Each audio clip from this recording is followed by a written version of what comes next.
ನಾವಿಲ್ಲಿ ಬಂದು ನೋಡಿದ್ರೆ ಇದು ಬರಡು ಭೂಮಿ ಆಗಿರೋಕ್ಕೆ ಸಾಧ್ಯನಾ ಅನ್ನೋ ಒಂದು ಪ್ರಶ್ನೆ ಬರುತ್ತೆ ನಮಗೆ. ಹೇಗೆ ಇಷ್ಟೊಂದು ಹಸಿರಾಯ್ತು ಅಮ್ಮ ಇಲ್ಲಿ? ಈ ಸ್ಥಳ ಹೇಗೆ ನೀವು ಟ್ರಾನ್ಸ್ಫಾರ್ಮೇಶನ್ ಮಾಡಿದ್ರಿ ಅಮ್ಮ? ಇಲ್ಲಿ ನಾನೇನೂ ಮಾಡಿಲ್ಲ, ಗಿಡ ಹಾಕಿದೆ ಅಷ್ಟೇನೆ. ಗಿಡ ಹಾಕಬೇಕು ಅನ್ನೋ ಸಂಕಲ್ಪ. ಎರಡನೇದು ನೀರು, ನಾನೇನು ದಿನ ನೀರು ಹಾಕಲ್ಲ. ಅದಕ್ಕೊಂದು ನೀರಿಗೆ ಏನಾದ್ರು ಅರೇಂಜ್ ಮಾಡಬೇಕು, ಬೋರ್ವೆಲ್ ತೆಗಿಬೇಕು, ಬೋರ್ವೆಲ್ಲಿಂದ ಯಾರಿಗಾರು ಒಪ್ಪಿಸ್ಬೇಕು, ಅವ್ರಿಗೆ ವಾರಕ್ಕೆ ಇಷ್ಟು ದುಡ್ಡು ಕೊಡಬೇಕು, ಇದೆಲ್ಲ ಮಾಡಲೇಬೇಕು. ಇದೊಂದು ದೊಡ್ಡ ಪ್ರಾಸೆಸ್ ಮೇಂಟೈನ್ ಮಾಡೋದು. ಬೀಜ ಹಾಕಿದ ತಕ್ಷಣ ಗಿಡ ಬಂದುಬಿಡುತ್ತಾ? ಗಿಡ ಬಂದ್ರೂ ಒಂದು ಮರ ಆಗಿಬಿಡುತ್ತಾ? ಆ ಮರ ಆಗಬೇಕಾದ್ರದಕ್ಕೆ ಎಷ್ಟು ಪೋಷಣೆ ಕೊಡಬೇಕು ಒಂದೊಂದು ಮರ ಆಗೋಕ್ಕೆ. ಅದರಿಂದ ವಾಲಂಟಿಯರ್ಸ್ ಎಲ್ಲ ತುಂಬ ಕಷ್ಟಪಟ್ಟಿದ್ದಾರೆ. ಹಣದ ಮೂಲಕ ಇದು ವೇಜಸ್ ಕೊಟ್ಟು, ಡೈಲಿ ವೇಜಸ್ ಕೊಟ್ಟು ನೋಡ್ಕೊಳ್ತಾ ಇದ್ದೀವಿ. ನನಗೆ ಒಂದೇ ಆಸೆ ಇದರಲ್ಲಿ ಎಲ್ಲರನ್ನೂ ಕೇಳ್ಕೊಬೇಕಂದ್ರೆ, ಇಲ್ಲಿ ತುರಹಳ್ಳಿ ಫಾರೆಸ್ಟ್ ಇದೆ ಪಕ್ಕದಲ್ಲೇ. ಈ ಕಡೆ ಎಲ್ಲ ಪೂರ್ತಿ ಮನೆಗಳಾಗೋಗಿದೆ. ನಾವು ಬಂದಾಗ ಏನೂ ಇರಲಿಲ್ಲ. ಗುಡ್ಡಗಾಡಿದಾದಾಗ ಯಾರಿಲ್ಲಿ ಜನ ಇರ್ತಾರೆ? ಇಲ್ಲೆಲ್ಲ ಖಾಲಿ ಖಾಲಿನೇ ಇತ್ತು. ಇವಾಗ ಗುಡ್ಡ ಆದಮೇಲೆ ಗುಡ್ಡ ಒಂದು ಸೆಂಟರ್ ಆಗೋಗಿದೆ. ಇದೇ ಒಂದು ಲೊಕೇಶನ್ನು ಎಲ್ಲರಿಗೂ ಗುರ್ತಿಡಿಯೋಕ್ಕೆ. ಗುಡ್ಡದ ಹತ್ರ ಶ್ರೀಧರ ಗುಡ್ಡದ ಹತ್ರ ಅಂತ ಹೇಳಿ ಎಲ್ಲನೂ ಇವಾಗೆಲ್ಲ ಬೆಳೆದಿದೆ. ಆದರೂ ಇನ್ನೊಂದು ಭಾಗ ಶ್ರೀಧರ ಗುಡ್ಡದಲ್ಲಿ ಎಲ್ಲಿ ಗುಡ್ಡ ಆ್ಯಕ್ಚುಲಿ ಇದೆಯೋ ಅದ್ರ ಹಿಂದೆ ಫಾರೆಸ್ಟ್ ಇದೆ. ಒಂದೇ ಒಂದು ನನ್ನ ಆಸೆ ಏನು ಅಂದರೆ, ಎಷ್ಟೋ ತೀರದ ಆಸೆಗಳು ಏನೇನು ಅಂತ ಕೇಳಿದ್ರಲ್ಲ, ಅಲ್ಲಿ ಬಿಲ್ಡಿಂಗ್ ಬರದೆ ನೋಡ್ಕೋಬೇಕು ಅನ್ನೋದೊಂದು ಆಸೆ. ಅದು ಕಾಡನ್ನು ಮೇಂಟೈನ್ ಮಾಡಬೇಕು, ಕಾಡನ್ನು ಉಳಿಸ್ಬೇಕು, ತುರಳ್ಳಿ ಫಾರೆಸ್ಟ್ನ ಉಳಿಸ್ಬೇಕು ಅಂತ ಹೇಳಿ ಬೇಕಾದಷ್ಟು ನಾವು ಗಿಡಗಳನ್ನ, ಸಸಿಗಳನ್ನ ಅಲ್ಲೂ ಕೂಡ ಹಾಕಿದ್ದೀವಿ ಗಿಡಗಳನ್ನೆಲ್ಲ. ಇದು ಒಂದು NGO ಪ್ರಾಜೆಕ್ಟ್ ಥರ ಮಾಡ್ಕೊಂಡು ಮಾಡಿದ್ವಿ. ಆದರೆ ಅದನ್ನು ಉಳಿಸ್ಕೊಂಡು, ಅದನ್ನು ಕೂಡ ಬೆಳೆಸ್ಕೊಂಡು, ಅದನ್ನು ಕಾಪಾಡಿಕೊಂಡು ಈ ಟ್ರಸ್ಟ್ ಕೆಲಸ ಮಾಡೋಂಗಿದ್ರೆ ಮುಂದೆ ಅಲ್ಲೊಂದು ವಾಕಿಂಗ್ ಟ್ರ್ಯಾಕ್ ಮಾಡಿ, ಈ ಕೋಡಿಪಾಳ್ಯದಲ್ಲಿ ಸುತ್ತಮುತ್ತ ಇರೋ ಏರಿಯಾನಲ್ಲಿ ಜನಗಳು, ಅದು ಸಣ್ಣ ಸಣ್ಣ ಮನೆಗಳಲ್ಲಿ, ಅದು ಅಪಾರ್ಟ್ಮೆಂಟಲ್ಲಿ ಉಸಿರಾಡೋಕ್ಕೆ ಜಾಗ ಇಲ್ಲದೆ ಅಲ್ಲಿ ಒದ್ದಾಡ್ತಿರೋರು ಆಚೆ ಬಂದು ವಾಕಿಂಗ್ ಮಾಡಿ ಕಾಡಲ್ಲಿ ಒಂದು ರೌಂಡ್ ಹೋಗ್ಬಿಟ್ಟು ಬರೋವಂಥದ್ದು ಆಗಿಬಿಟ್ರೆ, ಇದು ಒಂದು ರೀತಿ ಅಮ್ಮನ ಒಂದು ಕನಸು ಅಂತ ಹೇಳಬೇಕು. ಇದು ಮುಂದೆ ಮಾಡ್ತಾರೆ ಅಂತ ಅಂದ್ಕೊಂಡಿದ್ದೀನಿ. ಈ ಕಾಡನ್ನು ಮಾತ್ರ ಕಾಡಾಗೆ ಉಳಿಸ್ಬೇಕು ಅಂತ. ಈ ಗಿಡ ಬರೀ ಹಾಕ್ಬಿಡೋದಲ್ಲ, ಅದನ್ನು ನೋಡ್ಕೋಬೇಕು. ಇವಾಗ ಏನೇ ಗಿಡಗಳು ಬಂದರೂ ಕೂಡ ಕಾಡು ಥರ ಇದೆ. ಇದೊಂದು ನಾನು ಪಾರ್ಕ್ ಥರ ಮಾಡಿಲ್ಲ. ಇಲ್ಲಿ ಬಂದು ತಿಂಡಿ ತಿಂದ್ಕೊಂಡು ಅಥವಾ ಜಾಲಿ ಟ್ರಿಪ್ ಬಂದು ಕೂತ್ಕೊಂಡು ಎಂಜಾಯ್ ಮಾಡೋ ಥರ ಇಲ್ಲ ಇದು. ಇಲ್ಲಿ ತಪೋಭೂಮಿ ಇದು. ಅದರಿಂದ ಗಿಡಗಳೆಲ್ಲ ನಾವು ಟ್ರಿಮ್ ಮಾಡಿಲ್ಲ, ಎಲ್ಲ ಹಂಗಂಗೆ ನ್ಯಾಚುರಲ್ಲಾಗಿ ಬಿಟ್ಬಿಟ್ಟಿದ್ದೀವಿ. ಆದ್ರೂ ಕೆಲವೆಲ್ಲನೂ ಕಳೆಗಳೆಲ್ಲ ತೆಗೆದು, ಒಣಗಿದ ಎಲೆ ಎಲ್ಲ ತೆಗೆದು ಗುಡಿಸಿ, ಮತ್ತೆ ಎಲ್ಲನೂ ಪಾತಿ ಮಾಡಿ ನೀರು ಹಾಕಿ, ಒಂದೊಂದು ಜಾಗನೂ ನವಾವರಣದಲ್ಲಿ ಒಂದೊಂದು ಆವರಣವೂ ಒಂದು ದೊಡ್ಡ ದೊಡ್ಡ ಆವರಣ, ಅದನ್ನು ಮೇಂಟೈನ್ ಮಾಡಿ, ಧನ್ವಂತರಿ ವನದಲ್ಲಿ ಔಷಧಿ ಗಿಡಗಳನ್ನ ಹಾಕಿ, ಆಮೇಲೆ ದೇವಸ್ಥಾನದಲ್ಲಿ ಹೂವಿನ ಗಿಡಗಳನ್ನ ಹಾಕಿ ನೋಡ್ಕೊಡೋರು ಈ ಜಾಗಕ್ಕೆ ಬರಬೇಕು ಅನ್ನೋದೊಂದೇ ನನಗೆ ನನ್ನ ಧ್ಯಾನದಲ್ಲಿ ಇಂಥವನ್ನೇ ನಾನು ಕೇಳ್ತಾ ಇರೋದು. ಆಗತ್ತೆ, ಕೇಳ್ತಾ ಇದ್ದೀನಿ. ನೀವು ಕೇಳಿ, ನೀವು ಮಾಡಿ, ನೀವು ನೋಡಿ, ನೀವು ಅನುಭವಿಸಿ.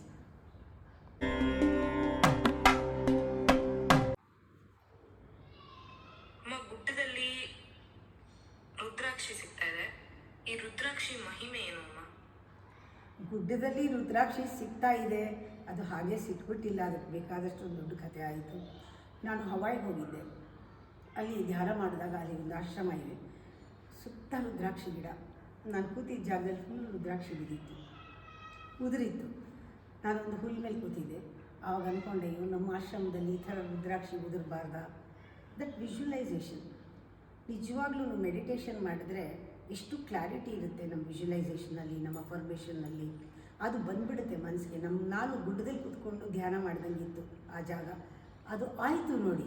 ಅದಕ್ಕೆ ಹೇಳೋದು, ಯಾವುದಾದ್ರೂ ನಿಸ್ವಾರ್ಥವಾಗಿ ಎಲ್ಲರಿಗೂ ಸಿಕ್ಕಲಿ, ಎಲ್ಲರಿಗೂ ಚೆನ್ನಾಗಿರಲಿ ಅಂತ ಸ್ವಲ್ಪನೂ ಸ್ವಾರ್ಥ ಇಲ್ಲದೆ ನಾವು ಕಲ್ಪನೆ ಮಾಡಿಕೊಂಡಿದ್ದು, ಅದು ಯಾವ ರೀತಿ ಮ್ಯಾನಿಫೆಸ್ಟ್ ಆಗುತ್ತೆ ಅನ್ನೋದಕ್ಕೆ ಬೇಕಾದಷ್ಟು ಉದಾಹರಣೆಗಳಿದೆ. ಅದರಲ್ಲಿ ಇದು ಒಂದು. ಅದು ರುದ್ರಾಕ್ಷಿ ಸುರಿದಿರೋ ಜಾಗದಲ್ಲಿ ಕೂತಿದ್ನಲ್ಲ, 2ನೇ ದಿವಸ ಧ್ಯಾನ ಮಾಡುವಾಗ ನನಗೆ ಗುಡ್ಡ ಅನಿಸ್ಬಿಡ್ತು. ನನಗೆ ಗುಡ್ಡದಲ್ಲೇ ಕೂತ್ಕೊಂಡು ಧ್ಯಾನ ಮಾಡ್ತಿದ್ದೀನಿ ಅಂತ. ಅಲ್ಲೊಬ್ಬರು ಸ್ವಾಮೀಜಿ ಇದ್ದರು, ಅವರು ಅಮೇರಿಕನ್ ಸ್ವಾಮೀಜಿ. ಅವ್ರನ್ನ ನಾನು ಕೇಳಿದೆ, ಈ ಒಂದು ಸಸಿಗಳೆಲ್ಲ ತುಂಬ ಸಸಿಗಳು ಇಟ್ಟಿದ್ದಾರೆ, ನಾನು ಸಸಿ ತೊಗೊಂಡೋಗ್ಲಾ ಇಂಡಿಯಾಗೆ? ಅವರು ಮ್ಯಾಪ್ ನೋಡಿಬಿಟ್ಟು ಬೆಂಗಳೂರು ಇಲ್ಲಿ ಬರಲ್ಲ, ಈ ಗಿಡಗಳೆಲ್ಲ ಹಿಮಾಲಯದಲ್ಲಿ ಬೆಳೆಯೋದು, ಬರಲ್ಲ ಅಂತ ಹೇಳಿದ್ರು. ಇಲ್ಲ, ನಾನು ನೋಡ್ಬಿಟ್ಟಿದ್ದೀನಿ, ವಿಜುವಲೈಸ್ ಮಾಡಿದ್ದೀನಿ, ನನಗೆ ಬೇಕು ಅದು. ಹಾಗಾದರೆ ನಾನು ಶಿಫ್ಟ್ ಮಾಡ್ತೀನಿ ಅಂತ ಹೇಳಿ ನಾನು ಅದಕ್ಕೆ ಸುಮಾರು ಒಂದು $500 ಕೊಟ್ಟು ಆ ರುದ್ರಾಕ್ಷಿ ಗಿಡಗಳನ್ನು ಆಶ್ರಮಕ್ಕೆ $500 ಕೊಟ್ಟು ಶಿಪ್ನಲ್ಲಿ ತರಿಸಿದೆ. 10 ಸಸಿಗಳಿತ್ತು, ಅದರಲ್ಲಿ 5 ಹಾಕಿದ್ದು. ಅಷ್ಟೊತ್ತಿಗೆ ಕೆಲವೆಲ್ಲ ಸತ್ತೋಗಿದ್ವು. ಬರುತ್ತೋ ಇಲ್ವೋ ಅಂತ ಎಲ್ರಿಗೂ ಡೌಟ್ ಇತ್ತು ನನ್ನ ಹುಚ್ಚುತನ ನೋಡಿ. ಆದರೆ ನಾನು ಪ್ರತಿದಿನ ರುದ್ರ ಹೇಳಿಸಿ ಇಲ್ಲಿರೋ ಪೂಜಾರಿಗಳ ಹತ್ರ ರುದ್ರ ಹೇಳಿಸಿ ಪ್ರತಿದಿನ ನೀರು ಹಾಕಿಸಿ ಕಾಪಾಡ್ಕೊಂಡು ಬಂದು 5ರಿಂದ 3 ಆಯಿತು, 2 ಉಳ್ಕೊಳ್ತು. ಅದು ಹೇಳ್ತಾರೆ 4 ವರ್ಷ ಆಗಬೇಕು ಒಂದು ರುದ್ರಾಕ್ಷಿ ಬಿಡೋಕ್ಕೆ, ಅಥವಾ ಒಂದೊಂದು ಸತಿ 9 ವರ್ಷನೇ ತೊಗೊಳುತ್ತೆ ಅಂತ. 2.5-3 ವರ್ಷದಲ್ಲಿ ಆ ಮರ ದೊಡ್ಡದಾಯಿತು, ರುದ್ರಾಕ್ಷಿಯ ಮಳೆ ಸುರಿಯಿತು.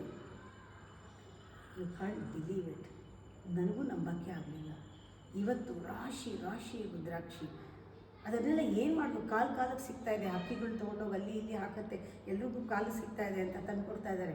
ಯಾರಿಗೂ ಕಾಲಕ್ಕೆ ಸಿಕ್ಕಿದ್ದು ಏನು ಸಿಕ್ಕಿದ್ದೋ ಯಾವುದೂ ಇದು ಹಾಳು ಮಾಡಿಬಿಡಿ, ಎಲ್ಲ ತಂದು ನಮಗೆ ಕೊಡಿ.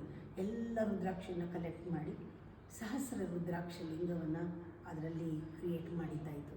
ಇದು ಮೆಡಿಟೇಷನ್ ಹಾಲ್ನಲ್ಲಿ ಮೆಡಿಟೇಷನ್ಗೆ ಮಧ್ಯದಲ್ಲಿಡೋಕ್ಕೆ. ಇದಾದಮೇಲೆ ಎಷ್ಟೋ ಜನಕ್ಕೆ ರುದ್ರಾಕ್ಷಿ ಜಪಮಾಲೆ ಮಾಡಿ ಕೊಟ್ಟಿದ್ದಾಯಿತು. ನಮ್ಮ ಶಿವನಿಗೆ ರುದ್ರಾಕ್ಷಿ ಸರ, ಮೇರುನಲ್ಲಿ ರುದ್ರಾಕ್ಷಿ ಮಾಲೆ, ಶನೇಶ್ವರನಿಗೆ ರುದ್ರಾಕ್ಷಿ ಮಾಲೆ, ಎಲ್ಲವೂ ಇದರಿಂದ ಆಗಿದೆ. ಎಲ್ಲರ ಮನೆಯಲ್ಲೂ ರುದ್ರಾಕ್ಷಿಯು ಗುಡ್ಡದ್ದೇ ಆಗಿದೆ. ಇದೇನೋ ಒಂಥರ ಹೆಮ್ಮೆ, ಖುಷಿ. ಯಾಕೆಂದರೆ ರುದ್ರಾಕ್ಷಿ ಸಾಮಾನ್ಯವಾದದ್ದು ಅಲ್ಲ. ಅದು ಮುಖ ಕೂಡ ಬದಲಾವಣೆ ಆಗ್ತಿರುತ್ತೆ. 4 ಮುಖದ್ದಿತ್ತು, ಆಮೇಲೆ ಅದೇ ಗಿಡದಲ್ಲಿ ಪಂಚಮುಖ ಬಂತು, ಅದೇ ಗಿಡದಲ್ಲಿ 10 ಮುಖದ ಬಂತು. ಹೀಗೆ ಒಂದೊಂದು ಸತಿ ಬೀಳುವಾಗಲೂ 4 ವರ್ಷಕ್ಕೂ ಅದರ ಆಕಾರವೂ ಚೇಂಜ್ ಆಗ್ತಾಯಿದೆ. ಅದೊಂದು ವಿಶೇಷತೆ. 2ನೇದು, ರುದ್ರಾಕ್ಷಿ ಅಂದ ತಕ್ಷಣ ನಾವು ಅನ್ಕೋತೀವಿ ಒಂದು ಬರೀ ಬೀಜ ಅಂತ. ಖಂಡಿತ ಅಲ್ಲ. ಶಿವನ ಕಣ್ಣು ಅಂತ ಹೇಳ್ತಾರೆ. ಶಿವನ ಕಣ್ಣಿನ ಒಂದು ಹನಿ ಬಿದ್ದಿದ್ದು ರುದ್ರಾಕ್ಷಿ ಆಯಿತು ಅಂತ ಹೇಳ್ತಾರೆ. ಇದು ಬೇಕಾದಷ್ಟು ಕಥೆಗಳಿದೆ ಇದಕ್ಕೆ.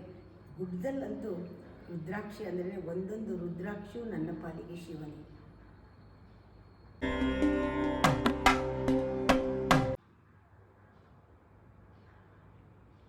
ಅಮ್ಮ, ನೀವು ಪೂಜೆ ಮಾಡೋ ಸ್ಥಳ ಗುಡ್ಡದ ಥರಾನೇ, ಒಂದು ಗುಹೆ ಥರಾನೇ ಇದೆ. ಈ ಬಂಡೆ ಏನು ವಿಶೇಷ ಅಮ್ಮ? ಈ ಬಂಡೆ ರಹಸ್ಯ ಏನು? ಇದನ್ನ ಪೂಜೆಗೋಸ್ಕರ ನೀವು ಯಾಕೆ ಈ ಜಾಗವನ್ನ ಸೆಲೆಕ್ಟ್ ಮಾಡ್ಕೊಂಡ್ರಿ? ಪೂಜೆಗೆ ಯೋಗ್ಯ ಆಗಿರೋ ಈ ಬಂಡೆ ರಹಸ್ಯ ಏನು ಅಮ್ಮ? ಎಲ್ಲದಕ್ಕೂ ಈ ಬಂಡೆನೇ ಮೂಲ ಕಾರಣ. ನದಿ ಮೂಲ ಅಂತಲ್ಲ, ಈ ಜಾಗದ ಮೂಲನೇ ಅದು.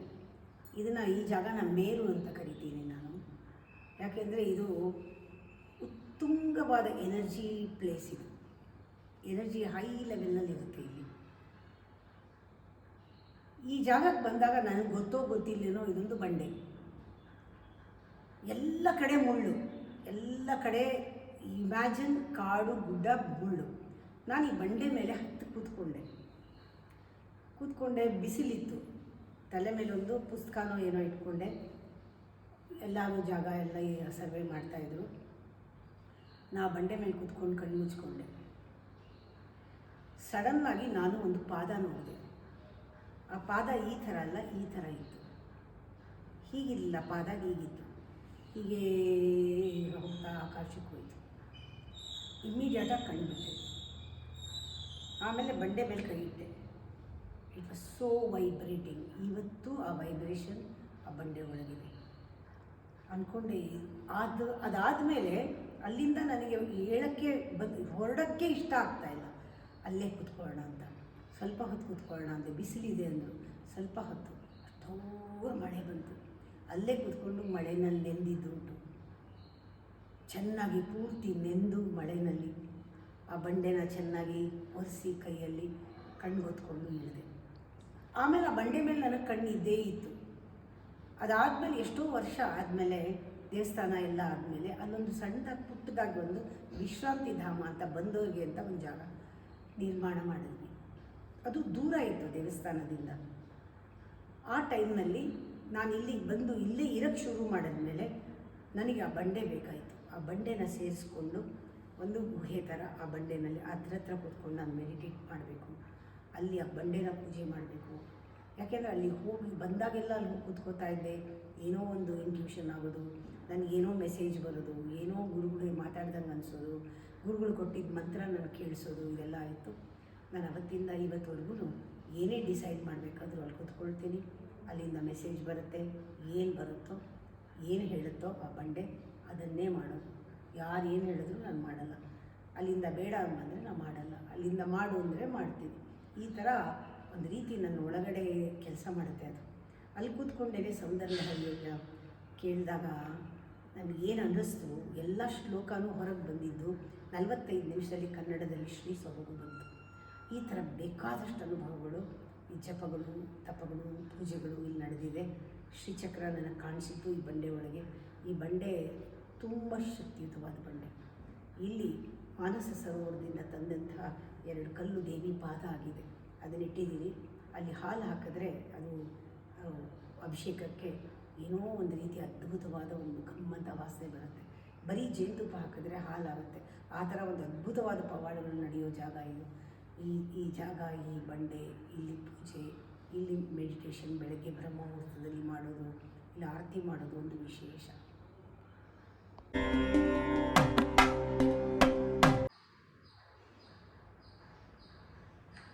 ಅಮ್ಮ, ಪ್ರತಿ ವರ್ಷ ಗುರುಪೂರ್ಣಿಮೆಗೆ ಮುಂಚೆ 48 ದಿನಗಳ ಮೌನ ವ್ರತನ ನೀವು ಮಾಡ್ತೀರಾ. ಇದ್ರ ವಿಶೇಷತೆ ಏನು ಅಮ್ಮ? ಯಾಕೆ ನೀವು ಮೌನ ವ್ರತವನ್ನ ಮಾಡ್ತೀರಾ? ಆ ಮೌನ ವ್ರತ ಹೇಗಿರುತ್ತೆ? ಈ ಮೌನ ವ್ರತ ನನಗೆ ಮೊದಲು ಮಾಡು ಅಂತ ಹೇಳಿದ್ದೇನೆ ಹೆಬ್ಬೂರು ಮಠ ಸ್ವಾಮಿಗಳು. ಅವರು ಶ್ರೀಚಕ್ರವನ್ನು ಉಪಾಸನೆ ಮಾಡ್ತಿದ್ರು.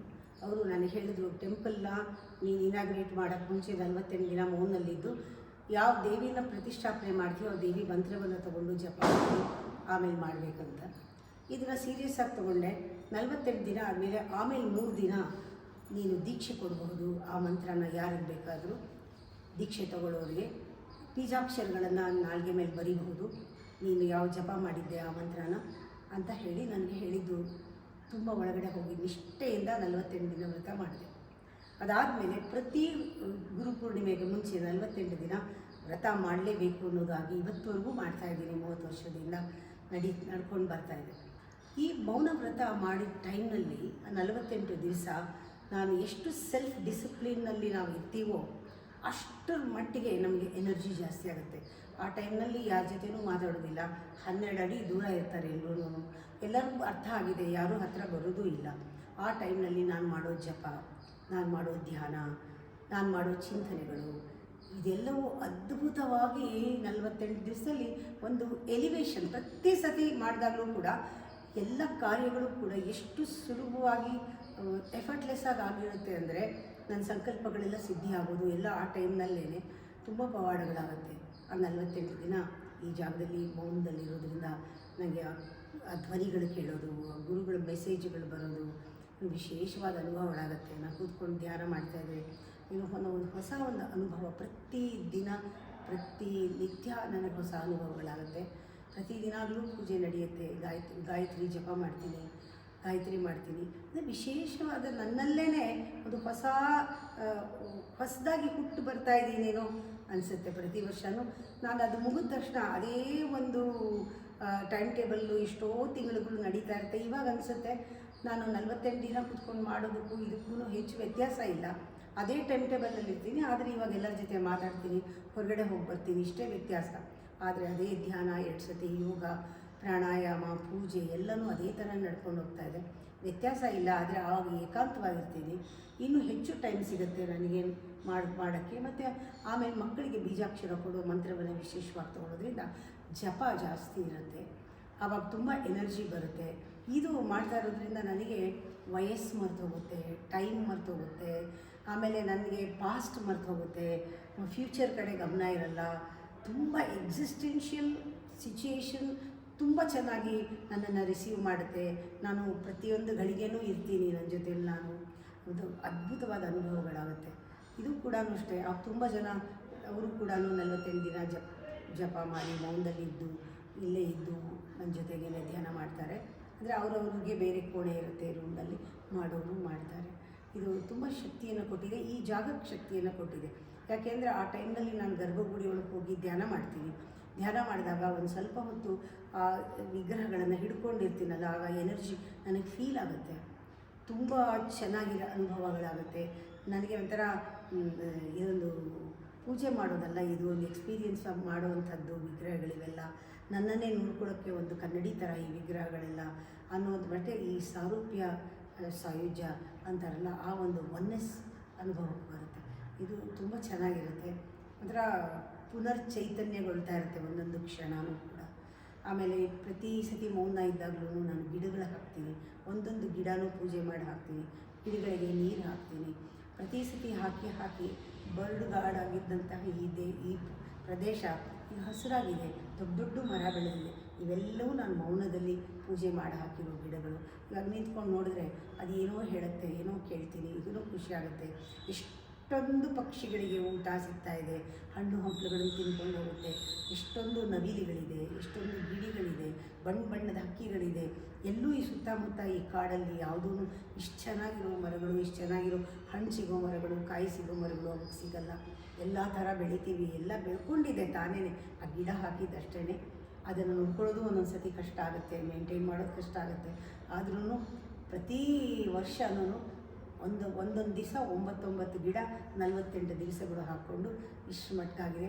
ಮತ್ತು ಮೌನದಲ್ಲಿದ್ದಾಗ ಇನ್ನೊಂದು ವಿಶೇಷ ಅಂದರೆ, ನಾನು ಪ್ರತಿಯೊಂದನ್ನು ಒಂದು ಸತಿ ರಾಮಾಯಣ, ಒಂದು ಸತಿ ಮಹಾಭಾರತ, ಒಂದು ಸತಿ ದೇವಿ ಭಾಗವತ, ಈ ರೀತಿ ಒಂದೊಂದು ಉಪನಿಷತ್ತು ತೊಗೊಂಡು ಸ್ಟಡಿ ಮಾಡ್ತೀನಿ. ಅದನ್ನು ದಶದಿನೋತ್ಸವ ಅಂತ ಮಾಡಿ, ನಾನು ಯಾವ್ಯಾವುದನ್ನು ಸ್ಟಡಿ ಮಾಡಿದ್ನೋ ಅದರ ಬಗ್ಗೆ ಉಪನ್ಯಾಸಗಳನ್ನ ಇಟ್ಟು ದಶದಿನೋತ್ಸವ ಮಾಡ್ತೀನಿ. ಹೀಗೆ ಬೇಕಾದಷ್ಟು ಆ ಮೌನದಿಂದ ಆ ಕ್ರಿಯೇಟಿವಿಟಿ ಅನ್ನೋದು ನನ್ನಲ್ಲಿ ಜಾಸ್ತಿ ಆಗಿ, ಕ್ರಿಯೇಟಿವಿಟಿ ಅದರಿಂದ ಬೇಕಾದಷ್ಟು ಕ್ರಿಯೇಷನ್ ಇಲ್ಲಿ ನಡೀತಾ ಇದೆ. ಇದು ಕೂಡ ಏನು ಹೇಳೋಕ್ಕೆ ಪದಗಳು ವರ್ಡ್ಸ್ ಸಾಲದು.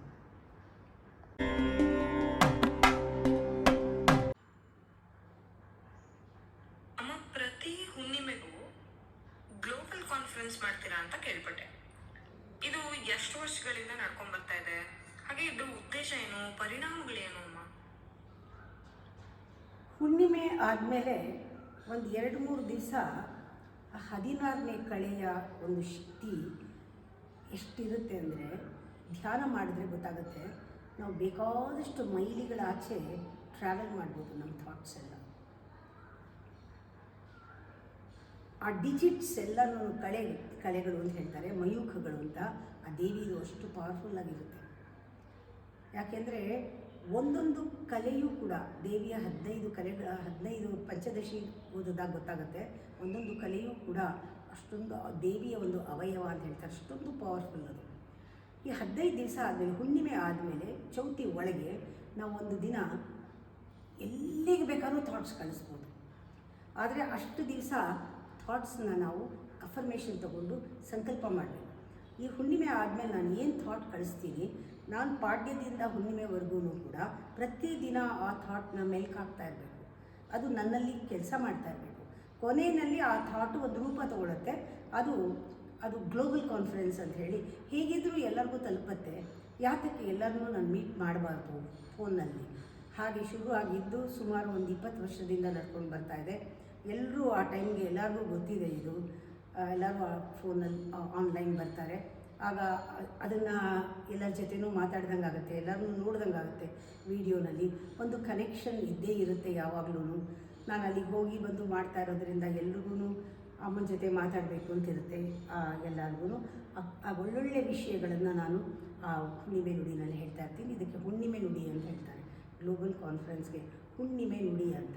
ಈ ಹುಣ್ಣಿಮೆ ನುಡಿ ಅನ್ನೋದು ಎಲ್ಲರಿಗೂ ತುಂಬ ಅದು ಹೇಳೋಕ್ಕೂ ಇಷ್ಟ. ಯಾಕೆಂದರೆ ಹುಣ್ಣಿಮೆ ದಿನ ಕೇಳುವಂತಹ ಒಂದು ಮಾತು, ಗುರುಗಳ ಒಂದು ಮೆಸೇಜ್ ಅಂತ. ಇದು ಅವರಿಗೆ ಒಂದು ಆಕಾಶವಾಣಿ ಇದ್ದಂಗೆ. ಅದು ತಲುಪಿದಾಗ ಇರೋ ಒಂದು ಖುಷಿ. ಒಂದೊಂದು ಸತಿ ಏನು ಮಾಡ್ತೀನಿ, ನಾನು ಮೆಡಿಟೇಷನ್ ಕೂಡ ಆನ್ಲೈನ್ನಲ್ಲಿ ಗೈಡ್ ಮಾಡ್ತೀನಿ. ಎಲ್ಲರೂ ಒಟ್ಟಿಗೆ ಸೇರಿ ಧ್ಯಾನ ಮಾಡ್ತೀವಿ. ಇದೊಂದು ಶಕ್ತಿ ಕೊಡುತ್ತೆ. ಇದು ಗುಡ್ಡ ವರ್ಲ್ಡ್ ಅಂತ ಏನು ಹೇಳ್ತೀವೋ ಎಲ್ಲ ಅದರಲ್ಲಿರೋ ಸದಸ್ಯರೆಲ್ಲ ಅದಕ್ಕೆ ಕನೆಕ್ಟ್ ಆಗ್ತಾರೆ. ಇದು ತುಂಬ ಚೆನ್ನಾಗಿ ನಡೀತಾ ಇದೆ. ಇದು ಹಾಗೆ ನಡೀತಾ ಇರಲಿ, ಯಾವಾಗಲೂ ನಡೀತಾ ಇರಲಿ ಅನ್ನೋದೇ ನನ್ನ ಆಸೆ.